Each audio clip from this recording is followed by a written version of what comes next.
السلام علیکم ورحمۃ اللہ وبرکاتہ۔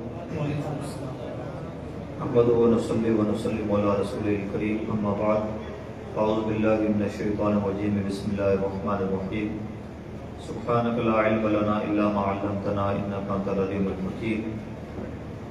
قال اللہ تبارک و تعالی فی کتابہ المجید، ان ابراہیم کان امۃ قانتا للہ حنیفا ولم یک من المشرکین شاکرا لانعمہ اجتباہ وآتاہ الی صراط مستقیم۔ صدق اللہ العظیم۔ ان اللہ وملائکتہ یصلون علی النبی یا ایھا الذین آمنوا صلوا علیہ وسلموا تسلیما۔ اللہم صل وسلم وبارک وارحم وترحم علی سیدنا وشفیعنا ونبینا وحبیبنا ومولانا محمد صلی اللہ تعالی علیہ وسلم۔ محترم بزرگوں اور دوستو، یہ ہم سب کی مشترکہ خوش نصیبی ہے کہ آج ہم سب کے محسن جماعت اہل سنت کے عظیم رہنما صدر الافاضل فخر الماصل حضرت علامہ سید نعیم الدین مراد آبادی علیہ رحمہ کے اس سے پاک سے منسوب اس محفل میں ہم سب شریک ہیں۔ اللہ رب العزت ہماری اس حاضری کو قبول فرمائے اور اس عظیم بارگاہ میں ہمارا خراج عقیدت بھی قبول فرمائے اور ہمیں ان کی زندگی سے سبق حاصل کرنے اور اسپیشلی قیادت کا سبق حاصل کرنے کی توفیق عطا فرمائے۔ چونکہ صدر الافاضل کا عرس ہے اور میری نظر میں حضرت صدر الافاضل نہایت بابصیرت اور ایمان افروز قیادت کے حامل، ملت کا نہایت درد رکھنے والے امام اہل سنت کے نہایت وفا شعار اور بالغ نظر خلیفہ ہیں، جنہوں نے اپنے وقت سے کہیں ایڈوانس دیکھ کر کے ملک مسلمانوں کو ملک حالات کا آئینہ دکھایا اور نہ صرف یہ ہے کہ زبانی طور پر ایسا اپنے وقت میں کہا، بلکہ عملی طور پر جتنا ان سے ممکن ہوا کر کے بھی دکھایا اور اپنے ماہنامہ السواد الاعظم کے ذریعے سے بھی اپنی فکر کو لوگوں تک پہنچایا۔ اور آج بھی جب ان رسالوں کا مطالعہ کرتے ہیں، آپ کے افکار و نظریات کو دیکھتے ہیں، تو اس بات کا شدت کے ساتھ احساس ہوتا ہے کہ اللہ رب العزت اپنے مخصوص بندوں کو جو نظر عطا فرماتا ہے، کئی بار لوگوں کو ان نظروں کا ادراک کرنے میں بھی صدیاں بیت جاتی ہیں۔ اور مومن کی جو نظر ہوتی ہے، جسے فراست والی نگاہ کہا جاتا ہے، اس فراست والی نگاہ کا مظہر عتم نظر آتے ہیں حضرت صدر الافاضل۔ میں جو بات کہہ رہا ہوں یہ محض کوئی جذباتی بات نہیں ہے، بلکہ 100% سچائی پر مبنی بات ہے کہ حضرت صدر الافاضل علیہ الرحمہ کے افکار و نظریات کی اگر ہم لوگوں نے بر وقت کما حقہ قدر کی ہوتی تو شاید آج ملک کا نقشہ کچھ الگ قسم کا ہوتا۔ اور آج بھی جبکہ ہم وقت بہت آگے گزر چکا ہے، وقت کا پہیہ تو مسلسل گردش میں رہتا ہے، لیکن آج بھی اگر کسی حد تک ان کے افکار کو عملی جامہ پہنایا جائے تو بہت ممکن ہے کہ ایک حد تک جو نقصان ہوا اس کی بھرپائی کرنے میں ہم کامیاب ہو جائیں۔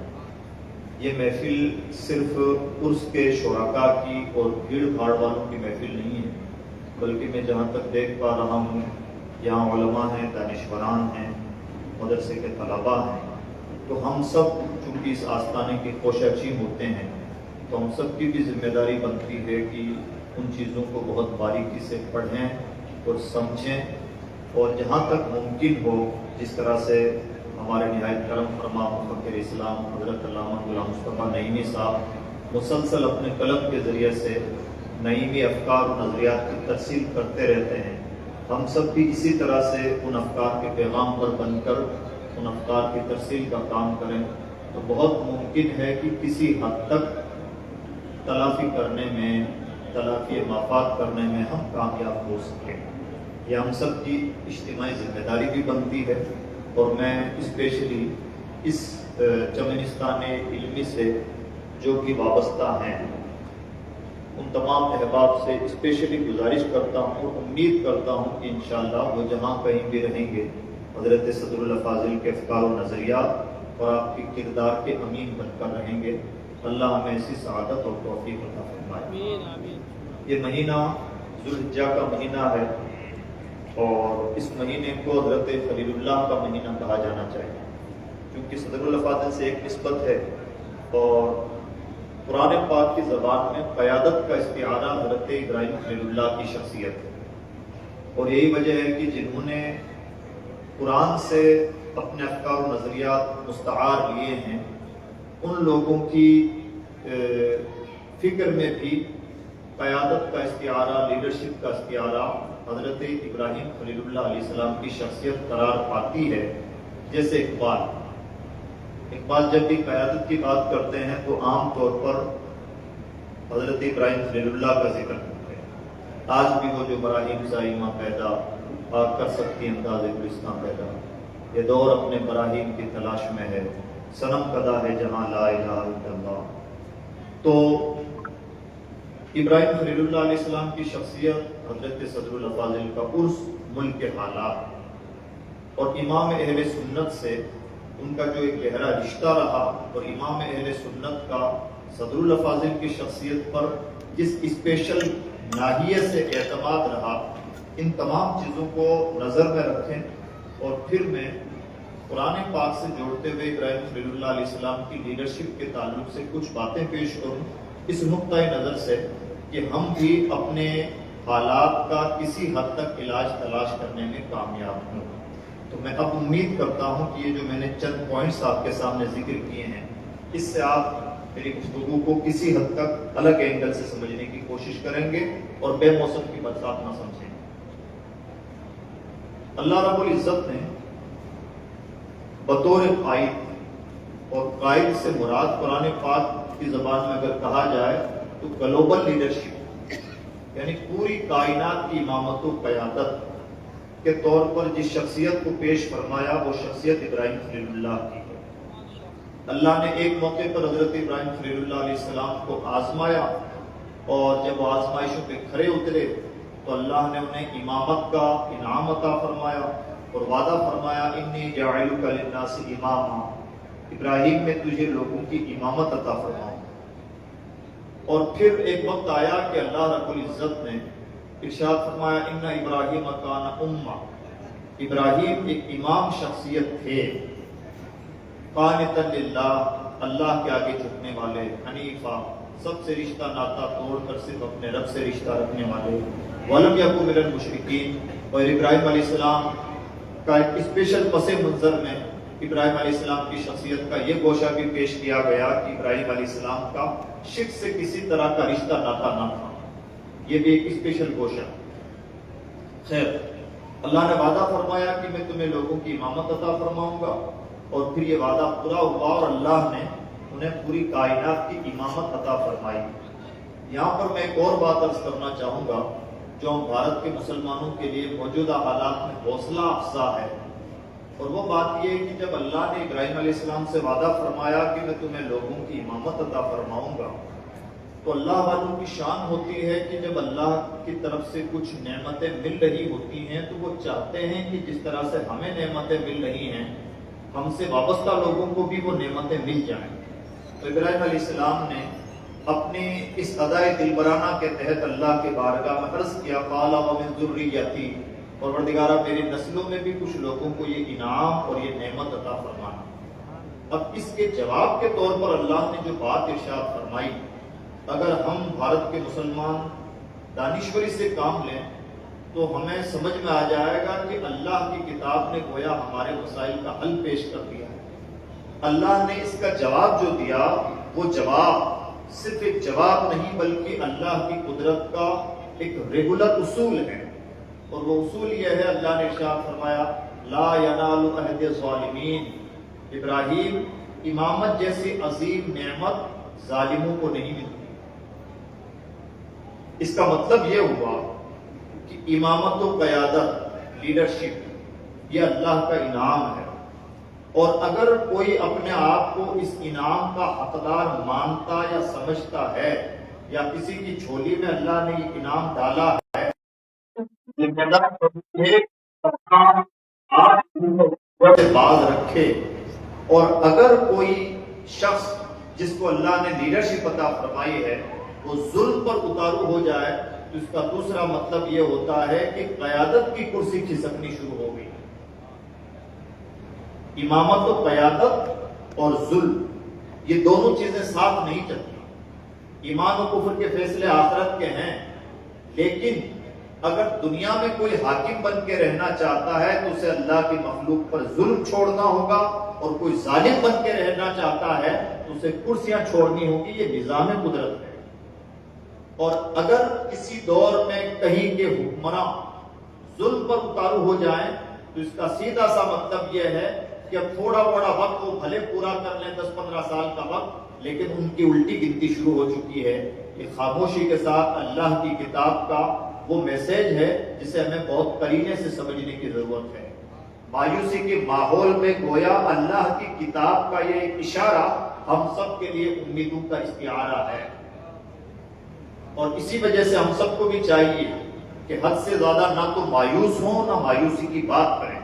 ہاں، اللہ کی کتاب ہم سے بار بار ایک چیز کا مطالبہ کرتی ہے، جب انسان ظلم کا شکار ہوتا ہے، جب مصیبتوں کا شکار ہوتا ہے، جب حالات اتنا مضبوط ہوگا، بھلے حالات کتنے بھی دیگر کو ہوں، لیکن جس ہستی پر، جس ذات پر اہل ایمان کا ایمان ہے، جس کے لیے وہ اعمال صالحہ کی دھن پالے رہتے ہیں، وہ ذات اتنی قادر و قدیر ذات ہے کہ بھلے بظاہر حالات کتنے بھی دیگر کو ہوں، حالات کی نبض اسی کے دست قدرت میں ہے، اور وہ حالات کی کایا پلٹ دیتا ہے۔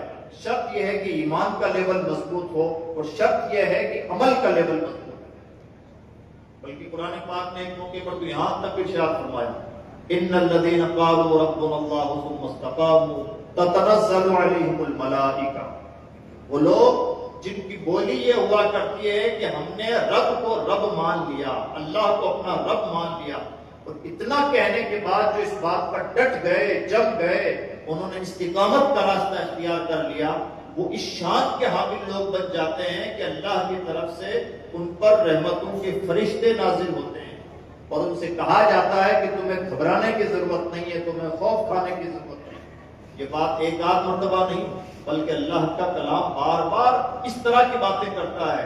وَلَا تَهِنُوا وَلَا تَحْزَنُوا وَأَنْتُمُ الْأَعْلَوْنَ إِن كُنتُم مُؤْمِنِينَ۔ ایک ہی شرط بار بار رکھی جاتی ہے، تمہیں نہ غمزدہ ہونے کی ضرورت ہے، نہ دل چھوٹا کرنے کی ضرورت ہے، سربلندی تمہارا ہی ہمیشہ ہمیشہ کے لیے مقدر ہے۔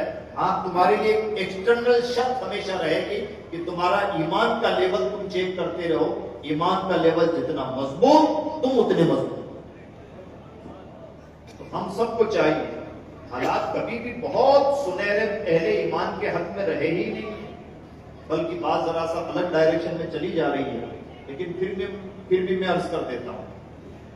اللہ رب العزت نے سورہ ابراہیم کی آیت نمبر 13 اور 14 میں ایک ایسی بات ارشاد فرمائی جہاں کئی بار ہماری آنکھیں پھٹی کی پھٹی رہ جاتی ہیں کہ کیا ایسا بھی ہوتا ہے۔ آج ہم بات بات پر مکہ کے حالات کی دہائی دینے لگتے ہیں، پریشان ہو جاتے ہیں، اور ہمیں ذہنی طور پر کئی بار زبانی طور پر اظہار بھی کر دیتے ہیں، یا کم سے کم ذہنی سطح پر یہ بات پائی جاتی ہے کہ اتنے پژمردہ حالات کبھی نہ تھے، اتنے مایوس کن حالات، پریشان کن حالات کبھی نہ تھے جتنے پریشان کن حالات ابھی ہیں۔ اللہ رب العزت نے سورہ ابراہیم میں ارشاد فرمایا، قال الذين كفروا لرسلهم لنخرجنكم من ارضنا او لتعودن في ملتنا۔ ہر زمانے کے اہل کفر نے اپنے زمانے کے رسولوں سے دو کامن باتیں کہی تھیں۔ کامن باتیں یہ ہیں، لنخرجنکم من ارضنا او لتعودن فی ملتنا، کہ اے رسولو تمہارے پاس دو آپشن ہیں، یا تو تمہیں ہمیں ہمارے دیش سے نکلنا ہوگا، اور یا پھر تمہیں گھر واپسی کرنی ہوگی۔ او لتعودن فی ملتنا، دو آپشن ہیں، یا تو ہماری زمین سے نکلو، زمین ہماری ہے، وطن ہمارا ہے، تمہارا کچھ نہیں ہے یہاں پر، اور سیکنڈ آپشن یہ ہے کہ اگر ایسا نہیں کرتے تو ہلکا آپشن بظاہر اپنا لو، اور وہ یہ ہے کہ گھر واپسی کر لو اور اپنی پرانی ملت اور پرانے مذہب میں لوٹ آؤ۔ آج جب اس طرح کی باتیں کی جاتی ہیں تو ہمیں لگتا ہے کہ ایسے مایوس کن حالات کبھی نہ تھے. اللہ کا کلام بتاتا ہے کہ ہر رسول کے زمانے میں ایسے ہی حالات ہیں. اور یہ ہے پرابلم. اس پرابلم کا حل آگے والی آیات میں پیش کیا گیا ہے. اہل کفر اپنی بولی بولتے ہیں, اللہ کا کلام کہتا ہے لَنُهْلِكَنَّ الظَّالِمِينَ, ہم ظالم کو ہلاک کر کے رہیں گے. ظلم چلتا نہیں ہے, یہی نظام قدرت ہے. ظلم کے بال و پر بہت لمبے نہیں ہوتے ہیں. اللہ کی قدرت کا اصول ہی یہ ہے. ہاں تمہاری شرط یہ ہے لمن خاف مقامی وخاف وعید, تمہیں یہ مرتبے ملیں گے, ظالم ہلاک بھی ہوں گے, زمین تمہارے حوالے بھی ہوگی. شرط یہ ہے کہ تمہارا دل اللہ کے خوف سے تھر تھراتا ہو. جب جب مسلمانوں کے ایمان کا لیول مضبوط ہوا ہے تب تب ترقی ہوئی ہے, اور جب جب ہم نے مادی ترقی کو ترقی سمجھا ہے تب تب ہر بار ہم ناکام ہوئے ہیں. دنیا کی ترقی کے پیمانے مال و دولت بھی ہو سکتے ہیں یا کچھ دیگر اسباب بھی ہو سکتے ہیں, علم بھی ہو سکتا ہے, زبانیں بھی ہو سکتی ہیں, تہذیبیں بھی ہو سکتی ہیں, سیاستیں بھی ہو سکتی ہیں, اور مادی دنیا میں ترقی کے پیمانے ان کے علاوہ ہو بھی کیا سکتے ہیں. لیکن اہل ایمان کے لیے ہمیشہ ترقی کے پیمانے یہ چند مادی چیزیں نہیں رہی ہیں. اہل ایمان کے لیے ترقی کا پیمانہ 313 کی کسوٹی پر کھڑا اترنا رہا ہے. یہ ہمیشہ کا مزاج ہے. دنیا کا آئینہ الگ ہوتا ہے, اسلام کا آئینہ الگ ہوتا ہے. دنیا کا چشمہ الگ ہے, اسلام کا چشمہ الگ ہے. اور ایک آدھ مرتبہ نہیں, بار بار ہمیں اس طرح کی باتیں اسلام کے ذخائر میں نظر آتی ہیں. ایسے ذمہ دار علماء کرام کی موجودگی میں بہت زیادہ باتیں نہیں کرنی چاہیے, لیکن ہم سب جانتے ہیں حدیث پاک میں فرمایا گیا روزہ رکھو صحت مند ہو جاؤ. آج سائنسی طور پر اس کی جو بھی توجیحات ہو رہی ہوں اور سائنس گھٹنے ٹیک رہی ہو تو ٹیکے, بظاہر یہ چیز خلاف عقل معلوم ہوتی ہے کہ بھوکا انسان صحت مند کیسے ہوگا. حدیث پاک میں اشارہ دیا گیا کہ جو حج کرے گا صاحب ثروت بن جائے گا. عقل کے خلاف بات نظر آتی ہے کہ حج کی بنیاد پر تو پیسے خرچ ہوتے ہیں, اسے کمزور ہونا چاہیے مالی طور پر, لیکن وہ سرمایہ دار کیسے بن جا رہا ہے. سورۃ النور میں اللہ نے ارشاد فرمایا وَأَنكِحُوا الْأَيَامَ مِنكُمْ, تم میں سے جو بے نکاح ہوں ان کے نکاح کر دو. اگر وہ فقیر بھی ہوں گے تو اللہ اپنے فضل سے انہیں بے نیاز کر دے گا. عقل یہ کہتی ہے کہ نکاح کی بنیاد پر خرچہ بڑھتا ہے. اللہ کا کلام یہ کہتا ہے کہ نکاح کی بنیاد پر اگر تم فقیر بھی ہو تو تمہیں امیر بنا دیا جاتا ہے. یہ اسلام کے وہ پیمانے ہیں جو دنیا میں کہیں نظر نہیں آتے. اسلام کا چشمہ الگ ہے. بخاری شریف کی حدیث پاک 2 کا کھانا 4 کو, 4 کا کھانا 8 کو کافی ہو جاتا ہے. دنیا کی نظر میں 100 کا نوٹ 100 کا ہی نوٹ ہوا کرتا ہے, نہ وہ 99 ہوتا ہے نہ 100+ ہوا کرتا ہے. اسلام کا پیمانہ یہ ہے کہ گنتی کے اعتبار سے 100 کا نوٹ بھلے 100 کا ہی نوٹ رہے, لیکن 100 کے نوٹ سے 1000 کا بھی کام چلایا جا سکتا ہے. یہ برکت کا پیمانہ صرف اسلام کے پاس ہے. اسلام کا مزاج ہی الگ ہے, اسلام کا چشمہ الگ ہے, اسلام کا انداز فکر الگ ہے. اسلام کی روحانیت کا وہ لیول ہے جہاں دنیا کی نہ عقل پہنچ سکتی ہے نہ فکر پہنچ سکتی ہے. لیکن مسلمانوں کی فکر اور مسلمانوں کی عقل تو اسلام کے اس چشمے سے غافل نہیں ہونی چاہیے.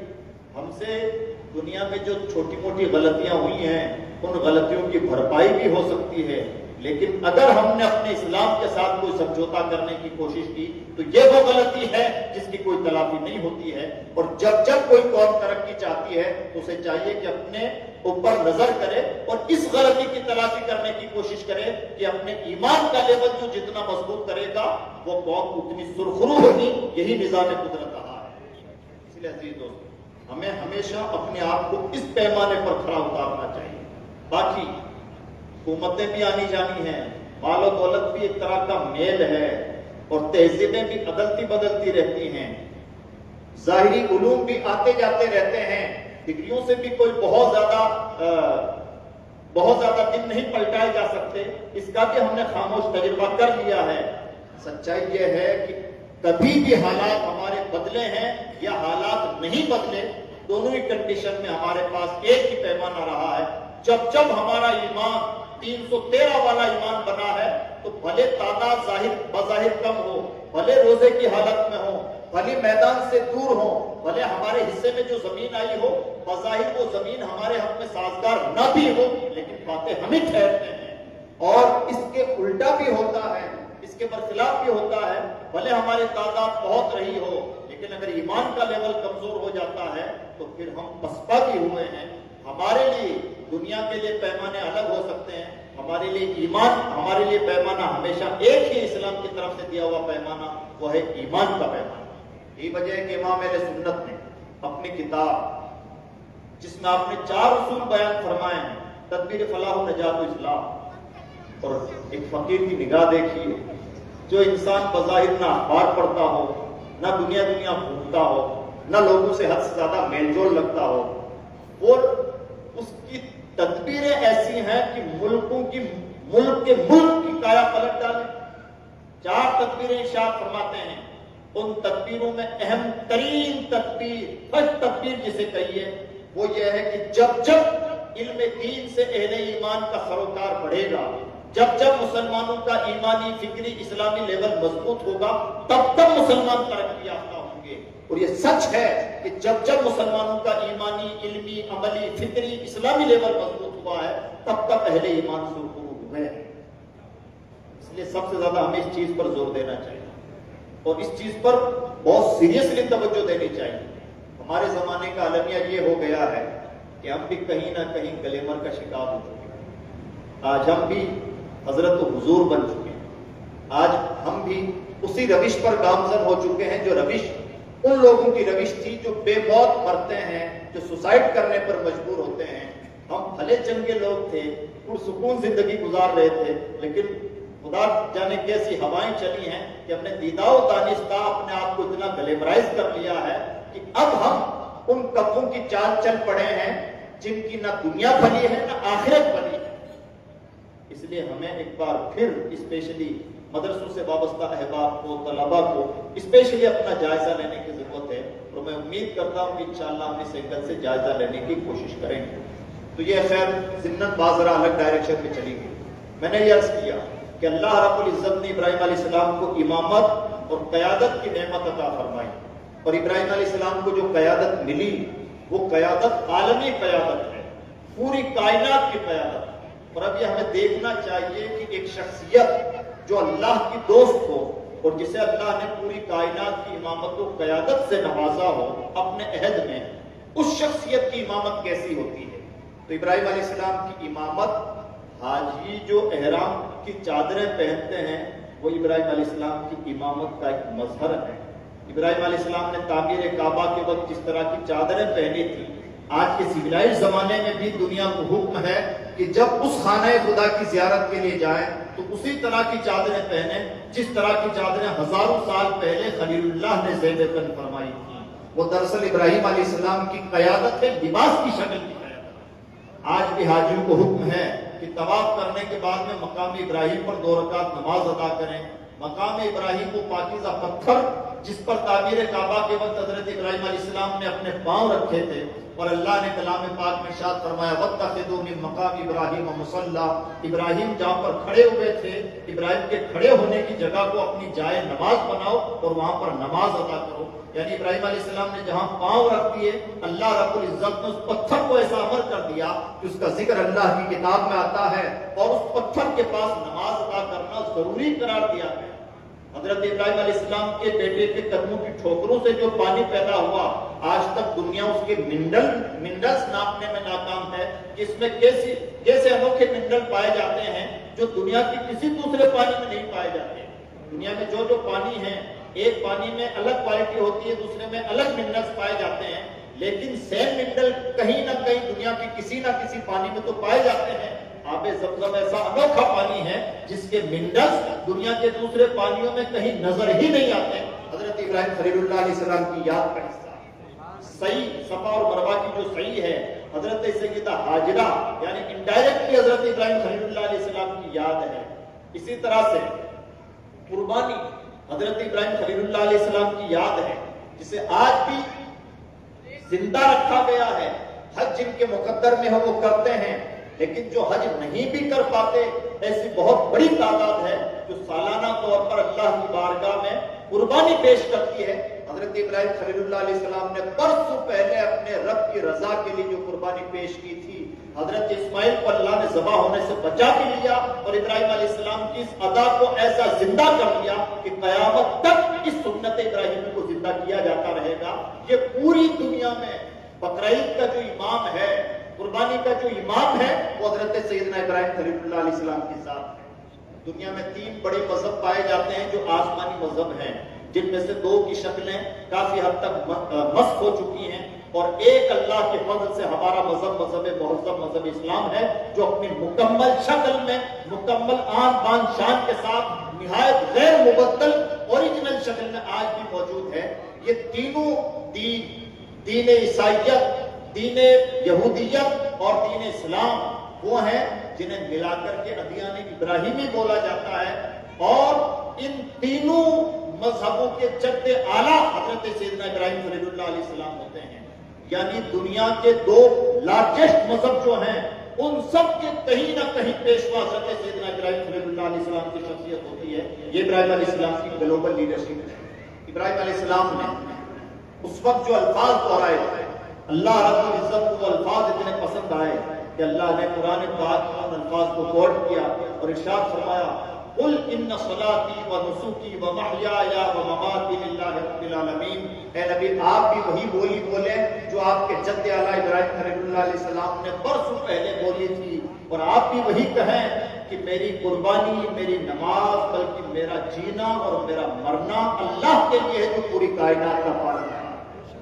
ابراہیم علیہ السلام کا لباس زندہ، ابراہیم علیہ السلام کی قربانی زندہ، ابراہیم علیہ السلام کی یادیں زندہ، ابراہیم علیہ السلام جس پاک پتھر پر کھڑے ہوئے اس پتھر پر ابراہیم علیہ السلام کے نقش قدم زندہ، ابراہیم علیہ السلام کے بولے ہوئے الفاظ زندہ۔ یہ حضرت سیدنا ابراہیم خلیل اللہ علیہ السلام کی گلوبل لیڈرشپ ہے، اور یہ حضرت ابراہیم علیہ السلام کا مزاج۔ اور سچ یہ ہے، کوئی شخصیت ابراہیم بنتی کیسے ہے؟ 2 لفظوں میں ابراہیم نے خود ہی بتا دیا، محیای و مماتی للہ رب العالمین۔ میرا جینا اللہ کے لیے، میرا مرنا اللہ کے لیے، کسی بھی چیز کی کوئی پرواہ نہیں۔ پتا کیا چلا؟ گلوبل لیڈرشپ کوئی اپنے اندر، ہم تو لوکل لیڈرشپ کے لیے ترس رہے ہیں، گلوبل لیڈرشپ بھی کوئی اپنے اندر پیدا کرنا چاہے تو اس کا بھی نسخہ ہر کسی کی جے وجے پکارنا نہیں ہوتا، لیڈرشپ کا انداز سب کو راضی کرنا نہیں ہوتا۔ یہ لیڈرشپ کے وہ طریقے ہیں جو فیل طریقے ہیں۔ اللہ کی بارگاہ سے لیڈرشپ کا کامیاب فارمولہ اگر کسی کو عطا ہوتا ہے، اس کا طریقہ یہ ہوتا ہے کہ اس شخصیت کا جینا مرنا رب کے لیے ہوتا ہے۔ سب کو خوش کرنے کے چکر میں پڑنے والا فیل بھی ہو سکتا ہے، رب کو منانے کی فکر کرنے والا کامیاب ہی کامیاب ہوتا ہے۔ یہ حضرت ابراہیم خلیل اللہ علیہ السلام کی گلوبل لیڈرشپ کا مزاج ہے۔ ہمارا المیہ یہ ہے، ہمارے پلے چند وقت کی لیڈرشپ آتی ہے تو ہم پاکیزہ سے پاکیزہ جگہ کا بھی ادگھاٹن کرتے ہیں، اور معبودان باطل کی پرستش کے لیے کوئی جگہ بنائی جائے اس کا بھی افتتاح کرنے کے لیے تیار رہتے ہیں، اور ہم چاہتے ہیں کہ سب کو خوش کر کے چلیں، گویا یہی لیڈرشپ ہے۔ اللہ کا کلام یہ کہتا ہے کہ نمرود کو تو ناراض کرنا ہی ہوگا، یہی لیڈرشپ ہے۔ ظالم سے لوہا مول لینا ہی ہوگا، یہی کامیاب لیڈرشپ ہے۔ جینا مرنا اللہ کے لیے کرنا ہی ہوگا، یہی کامیاب لیڈرشپ کا راز ہے۔ قانتاً للہ، کسی سے کوئی رشتہ ناتا رہے کہ نہ رہے، صرف رب کے فرما بردار ہو کے رہو، یہی ہے عالمی قیادت کا ہنر۔ سب کو خوش کرنے کا ہنر قیادت کا ہنر نہیں ہے، بلکہ رب کو خوش کرنے کا ہنر قیادت کا ہنر۔ ابراہیم علیہ السلام کی ایک انوکھی خوبی جو 2 لفظوں میں اللہ کے کلام نے بیان فرمائی، اور سچائی یہ ہے کہ کچھ باتیں اتنی گہری ہوتی ہیں اور اسپیشلی اسلام ہی میں ہوتی ہیں، اللہ ہماری نظروں میں بصیرت پیدا کرتا ہے۔ چند الفاظ کئی بار بڑی بڑی ڈگریوں پر بھاری ثابت ہوتے ہیں۔ اگزامپل کے طور پر پیغمبر اسلام کا فرمان کہ سچے اور امانت دار تاجر کا حشر نبیوں شہیدوں کے ساتھ ہوگا، بڑی مشہور ترین حدیث پاک ہے۔ ایک طرف BBA اور MBA کی ڈگریاں لیجیے، اور دوسری طرف یہ 2 باتیں گانٹھ باندھ کے رکھ لیجیے کہ بازار میں جب بھی موجود ہوں گے سچائی کے ساتھ موجود ہوں گے اور امانت داری کے ساتھ موجود ہوں گے۔ میں سمجھتا ہوں بڑی ڈگریوں پر بھاری پڑتے ہیں میرے نبی کے 2 لفظ۔ آپ سے زیادہ کامیاب بزنس مین کوئی نہیں ہو سکتا اگر آپ نے ان دو باتوں کو گانٹھ باندھ کے رکھا ہے. یہ ہے میرے نبی کی زبان نبوت. اسی طرح سے اللہ کے کلام نے ابراہیم علیہ السلام کی دو خوبیاں اس طرح سے پیش فرمائیں کہ اگر ان خوبیوں کو کوئی ڈیپلی سمجھ لے تو گویا وہ قیادت کا ہنر پا جائے. اللہ کا کلام ارشاد فرماتا ہے ان ابراہیم لأوّاہ حلیم. ابراہیم کی دو خوبیاں: اپنے رب کی بارگاہ میں آہیں بھرنے والا اور برداشت کرنے والا. یعنی دو رشتے ہوتے ہیں کسی بھی شخصیت کے، اسپیشلی نبی کے. ایک رشتہ ہوتا ہے نبی اور خدا کا رشتہ، ایک رشتہ ہوتا ہے نبی اور امتی کا رشتہ، خلق خدا سے رشتہ. تو ایک خالق سے رشتہ، ایک مخلوق سے رشتہ. ابراہیم کا خالق سے رشتہ یہ ہے کہ رو رو کے اسے مناتے ہیں، اور مخلوق سے رشتہ یہ ہے کہ مخلوق کچھ بھی ظلم و زیادتی کرے سب کو گوارا فرماتے ہیں. جس کے اندر یہ دو چیزیں پیدا ہو جائے، مخلوق کے مظالم، مخلوق کی باتیں، مخلوق کے ٹارچر، مخلوق کے پروپیگنڈے برداشت کرنا سیکھ جائے اور اپنے رب کو تنہائیوں میں منانا شروع کر دے، اس سے زیادہ کائنات کے نقشے پہ کوئی کامیاب لیڈر نہیں ہوا. کامیابی کے یہ دو ہنر ہیں: اپنے رب کو تنہائیوں میں منانا اور اللہ کی مخلوق کیا کہتی ہے، کیا کرتی ہے، کون تعریف کرتا ہے، کون توہین کرتا ہے. امام اہل سنت کی مزاج کے مطابق اپنی مدح و ثنا سے یا مذمت سے اوپر اٹھ جانے کا نام ہے قیادت. جو اپنی تعریفوں کے آس پاس میں رہتا ہے وہ ایک مایا جال میں پھنسا ہوا ہے، اور جو ان سب سے اوپر اٹھ جائے، تعریف و توہین ہی نہیں بلکہ ہر ظلم سے اوپر اٹھ جائے، برداشت کرنے کا ہنر سیکھ لے، وہ شخص ہوتا ہے قائد. اور جو اپنے رب کو منانا سیکھ لے وہ شخص ہوتا ہے قائد. اور جب اقبال نے جواب شکوہ لکھا تو جواب شکوہ میں اقبال نے دو باتیں اسپیشلی، جنہوں نے جواب شکوہ کو ڈیپلی پڑھا ہے وہ اس بات کی گواہی دیں گے کہ اقبال نے جواب شکوہ میں نچوڑ کے طور پر دو باتیں پیش کی. پہلی بات، رات کی تنہائیوں میں اپنے رب کو منانا. کچھ ہاتھ آتا نہیں بے آہے سحر گاہی. یہ پہلا فلسفہ ہے. جواب شکوہ کا بھی پہلا فلسفہ یہی ہے. بے آہے سحر گاہی، کچھ ہاتھ نہیں آتا، کھوکھلی زندگی ہے بے آہے سحر گاہی. یہ پیام دے گئی ہے مجھے بعد صبح گاہی کہ خودی کے عارفوں کا ہے مقام پادشاہی. جب صبح گاہی کوئی کرتا ہے، جب تہجد گزاری کوئی کرتا ہے، رات کی تنہائیوں میں کوئی شخص اپنے رب کو منانے کی فکر کرتا ہے، اسے مقام بادشاہی حاصل ہوتا ہے. بے آہے سحر گاہی کچھ حاصل نہیں ہوتا. یہ جواب شکوہ کا پہلا خلاصہ. اور دوسرا خلاصہ، اقبال کی فکر کو داد دینی چاہیے. یہ بھی اللہ کی عطا ہے کہ شاعر ڈھنگ کی شاعری کرنے لگ جائے، ورنہ شاعروں کے بھی الگ الگ رنگ ہوتے ہیں. بیچارہ کوئی رونے دھونے کا شاعر ہے، صرف فراق کی شاعری کرتا ہے، کوئی صرف غم کی شاعری کرتا ہے، کوئی در و دیوار کی شاعری کرتا ہے، کوئی مایوسی کا شاعر ہے، کوئی مسرت کا شاعر ہے، اور واقعی میں پوری زندگی گزر جاتی ہے، ہواؤں میں پوری زندگی گزر جاتی ہے، کوئی بھلا کام زندگی بھر نہیں ہو پاتا. اقبال بھی ایک شخص تھا جس کی فکر کی بنیاد پر دو مملکتوں کی تعمیر کی گئی. یعنی شاعر ایسا کہ جس کی فکر پر مملکتوں کی بنیادیں رکھی جا رہی ہیں، اور شاعر ایسا جو گلی میں شراب پی کے کہیں مست ہے. یہ فرق ہوتا ہے زبان میں. بنیادی وجہ یہ ہے کہ اقبال قرآن کا شاعر ہے. اس نے اپنے مقدور بھر قرآن پاک سے اپنی شاعری مستفاد کرنے کی کوشش کی ہے. تو جواب شکوہ کا پہلا حاصل جو اقبال کا ہے وہ یہ ہے کہ مسلمان رات کی تنہائیوں میں اپنے رب کو منانا شروع کرتے ہیں. آج کے حالات مسلمانوں کی قبضے میں ہیں، اور یہ آج بھی نسخہ ہے، الہی نسخہ ہے، زندہ نسخہ ہے. دنیا کے دوسری تدبیریں فیل ہو سکتی ہیں، اللہ کو منانے کا فلسفہ کبھی فیل نہیں ہوتا. دوسرا نسخہ جہاں اقبال نے جواب شکوہ کو لا کر اینڈ کر دیا ہے، اور بڑا سچا اینڈ کیا ہے، داد دینے کو جی چاہتا ہے. آخری شعر ہے کہ محمد سے وفا تو نے تو ہم دے رہے ہیں، یہ جہاں چیز ہے کیا لوہو قلم دے رہے ہیں. دو ہی رشتے ہیں، خدا سے رشتہ، نبی سے رشتہ. خدا سے رشتہ اس کو منانے کا رشتہ، نبی سے رشتہ غیر مشروط غلامی کا رشتہ، کہ ہما اوس کا رشتہ. جو کچھ ہے مصطفیٰ جان رحمت ہے، اگر وہ نہیں تو پوری زندگی وہ لہتی ہے جس نے یہ دو ہنر جان لیے. سچی بات یہ ہے کہ اس نے قیادت کا ہنر جان لیا، اور یہ ہنر بہت اچھے سے معلوم تھا امام اہل سنت کو۔ یہی وجہ ہے کہ ایک نازک بات عرض کروں، امام اہل سنت چاہتے ہیں تو آج بھارت کی سرزمین پر ایک بہت بڑی تعداد ہوتی جو انہی کی ہم مشرب ہوتی، جو سلسلے روحانی سلسلوں میں انہی کی ہم مشرب ہوتی، لیکن انہوں نے امام اہل سنت کی فکر کا یہاں پر بھی کمال ہے، انہوں نے جس کو بھی جوڑا بارگاہ رسالت کے قدموں سے بھی جوڑا اور جس کو بھی جوڑا بارگاہ قادریت سے جوڑا۔ یعنی انہوں نے چھوٹی موٹی جگہوں سے جوڑنا مناسب نہ سمجھا، جس کو بھی جوڑا اتنے بڑے آستانوں سے جوڑا ہے کہ ان آستانوں سے جڑنے والا انشاءاللہ کبھی گمراہی کے نقش قدم پر نہیں جائے۔ یہ امام اہل سنت کی بالی نظری تھی، ورنہ وہ جہاں سے وابستہ تھے سب وہیں سے وابستہ ہو سکتے تھے، وہ جس رنگ میں رنگے ہوئے تھے سب اسی رنگ میں رنگ سکتے تھے، لیکن انہوں نے اپنی فکر کو یہاں پر بھی عملی طور پر پیش فرمایا کہ جس کو بھی جوڑا بارگاہ رسالت سے جوڑا، اور سب سے زیادہ لو لگا کے جس بارگاہ سے رکھی روحانی طور پر وہ بارگاہ قادریت ہے۔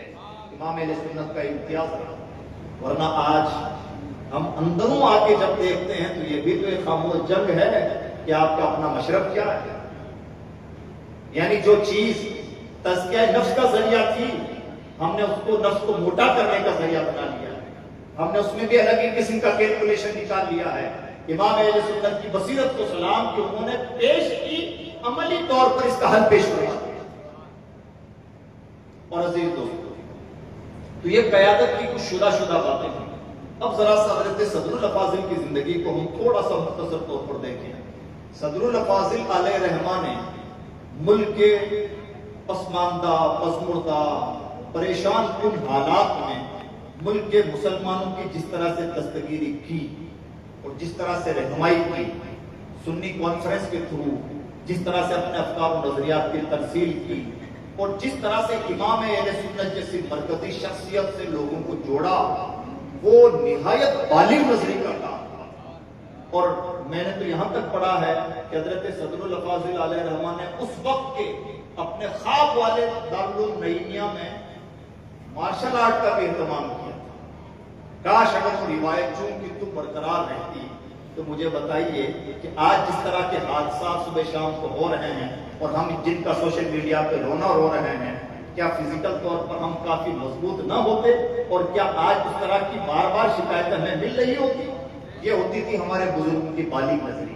ہر بات کہیں نہیں جاتی، ہر چیز کا ٹھنڈورا نہیں پیٹا جاتا، کچھ کام وہ ہوتے ہیں جو صرف کرنے کے ہوتے ہیں، کہنے کے نہیں۔ امام اہل سنت کے عظیم ترین خلیفہ حضرت صدر الافاضل پریکٹیکل انسان تھے، کرنے کے انسان تھے۔